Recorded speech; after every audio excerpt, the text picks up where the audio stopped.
1800 hours, Pakistan Standard Time. Assalamu alaikum. This is Radio Pakistan. The news read by Farzana Khan. First, the headlines. Prime Minister has announced a multi-billion stimulus package to prevent negative impact of the situation arising out of the coronavirus outbreak and to facilitate poor people. Special Assistant on Health says federal and provincial governments are working in close coordination to contain the spread of coronavirus. Foreign Minister has called upon the international community to forge joint and consensus efforts to cope with the COVID-19 challenge. In occupied Kashmir, Hurriyat Forum expressing serious concerns over the health of Jammu and Kashmir Liberation Front Chairman Yasin Malik has demanded immediate release of all Kashmiri political leaders and activists. World Health Organization has warned that COVID-19 pandemic is accelerating and infections are being reported from nearly every country. In Nigeria, 70 soldiers have been killed in an ambush on their convoy by militants in Borno State. Prime Minister Imran Khan has announced a multi-billion stimulus package to prevent negative impact of the situation arising out of the outbreak of coronavirus and to facilitate poor people in the prevailing circumstances. Interacting with senior journalists in Islamabad this evening, he said 200 billion rupees have been allocated for the labor class to mitigate their sufferings, while the government is also reaching to provinces and the business community to extend maximum facilitation in this regard. The Prime Minister said a reduction of 15 rupees per litre in the prices of petroleum products has also been approved. He said lowering of petroleum prices will have an economic impact of 75 billion rupees on the national exchequer. He said electricity consumers consuming up to 300 units will be allowed to pay their bills in 3 months installments, while the same facility will be available to gas consumers as well as up to the gas bill of 2,000 rupees. Prime Minister Imran Khan has said that projects being carried out under China-Pakistan Economic Corridor are vital for the development of the country and will provide huge opportunities of employment, communication, as well as economic prosperity.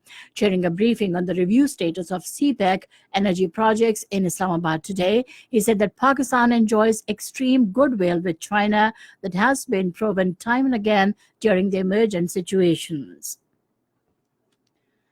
Special Assistant to Prime Minister on Health Dr. Zafar Mirza has said that federal and provincial governments are working in close coordination and using all their resources to contain the spread of coronavirus in the country.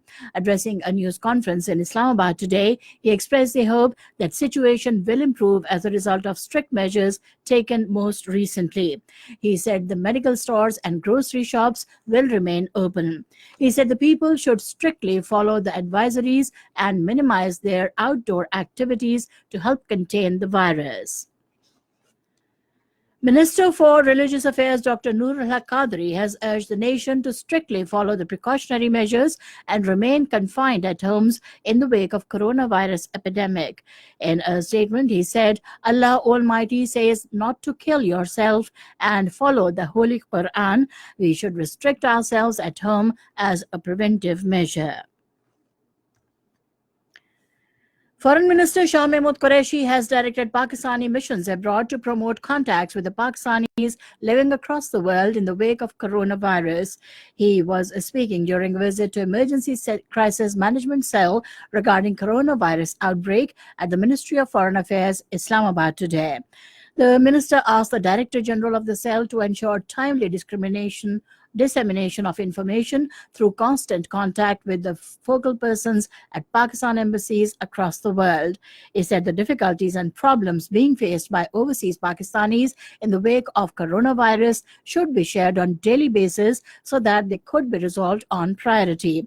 Shah Mahmood Qureshi said latest information should be gathered and transmitted through the crisis management cell so that an effective strategy should be devised to deal with this challenge, benefiting from their information. Foreign Minister Shah Mahmood Qureshi has emphasized on coordinated approach by the international community to combat the spread of coronavirus. In a telephonic conversation with his French counterpart, Jean-Yves Le Drian, he said COVID-19 has spread to almost all countries of the world. The foreign minister also visited the Italian embassy in Islamabad today and expressed deep grief and sorrow over the loss of precious human lives due to coronavirus pandemic. Talking to Italian ambassador Andre Ferreros, he said the pandemic has engulfed the entire world and every one of us is facing the challenge. The foreign minister called upon the world community to forge joint and consensus efforts to cope with the challenge of COVID-19. Meanwhile, talking to his Spanish counterpart, Arancho González Laya, on telephone, the foreign minister conveyed deep condolences over the loss of precious lives due to coronavirus in Spain. This is Radio Pakistan giving you the news. In occupied Kashmir, the Hurriyat Forum led by Mirwais Umar Farooq has expressed serious concerns over the deteriorating health condition of Jammu and Kashmir Liberation Front chairman Muhammad Yasin Malik in New Delhi's Tihar jail. The forum, in a statement issued in Srinagar today, demanded that all Kashmiri political leaders and activists, traders, civil society members, students and youth languishing in various Indian jails be released immediately. Meanwhile, social scientists in India have warned that Hindu fanatics associated with RSS, BJP, and other Hindu extremist organizations pose a real and relatively bigger threat to the world peace than corona itself. Occupied Kashmir's former Chief Minister Umar Abdullah was released today after nearly 8 months of detention. He was detained last year on August 4, a day ahead of India's revocation of the special status of Jammu and Kashmir. Meanwhile, another chief minister, Mehbooba Mufti, continues to be under detention. Her daughter, Ujala Mufti, who has been handling her mother's Twitter web, welcomed Umar's release. She, however, took a jibe at the government for not releasing her mother. Coronavirus is playing havoc with the lives of people around the world, and governments are taking necessary preventive measures to control the situation. In Italy, the death toll from the coronavirus has risen by 602, the smallest increase for 4 days, while the number of new cases also slowed, raising hope that the most aggressive phase of the epidemic may be passing. Italy's civil production agency said that number of Italians stood at 6,077, while confirmed cases related to the 63,927. On the other hand, Iran has announced 122 new deaths from the novel coronavirus, missing the official toll to 1,934. Meanwhile, in India, police enforced lockdown across large parts of the country today with curfew in some states. Health researchers have warned that more than 1 million people in India could be infected with the coronavirus by mid-May. Malaysia reported 106 new coronavirus cases today, taking the total to 1,624 with 15 deaths. Indonesia also confirmed 107 new coronavirus cases, the biggest daily increase to date in the country, bringing the total number of cases to 686. Health Ministry officials said in Jakarta that 7 more people have died of the disease today, bringing the total number of deaths to 55. Meanwhile, World Health Organization said the COVID-19 pandemic is accelerating and infections are being reported from nearly every country. According to Italy combined by the Reuters, more than 377,000 people have been infected across the world and over 16,500 have died. Bangladesh has decided to release former Prime Minister and opposition leader Khalida Zia.